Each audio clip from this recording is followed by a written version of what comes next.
ఆంధ్రప్రదేశ్ కూటమి ప్రభుత్వం అధికారంలోకి వస్తే మహిళలు మరియు బాలికలు ట్రాన్స్జెండర్లకు ఉచిత బస్సు ప్రయాణం కల్పిస్తామని పేర్కొనడం అయితే జరిగింది.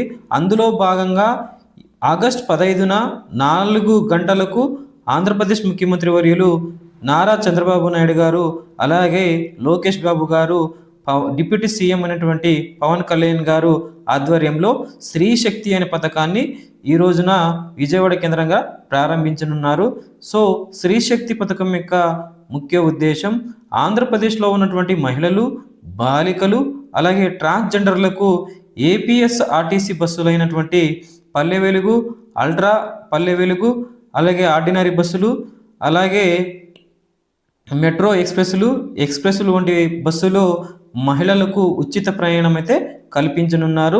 సో ఉచిత ప్రయాణం కల్పించాలి అంటే ఆంధ్రప్రదేశ్లో ఉన్నటువంటి మహిళలు, బాలికలు, అలాగే ట్రాన్స్జెండర్లు ఎవరైతే ఉన్నారో ఆంధ్రప్రదేశ్కి సంబంధించినటువంటి ఆధార్ కార్డు, అలాగే రేషన్ కార్డు, ఓటర్ ఐడి వంటివి చూపించి ఉచిత ఫేర్ టికెట్ని అయితే పొందాల్సి ఉంటుంది.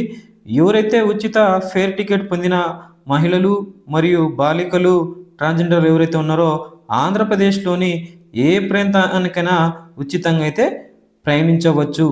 ఒకవేళ అంతర్రాష్ట్రానికి వెళ్ళేటువంటి బస్సులు ఏవైతే ఉన్నాయో ఆ బస్సులో అయితే వీరికి ఉచిత ప్రయాణం అయితే కల్పించరు. అలా ఏసీ బస్సులైనా కానీ, గరుడ బస్సులు కానీ, సూపర్ లగ్జరీ ఏవైతే బస్సులు ఉన్నాయో ఇలాంటి బస్సులో కూడా మహిళలకు ఉచితంగా ప్రయాణించడానికి అవకాశం ఉండదు. అలాగే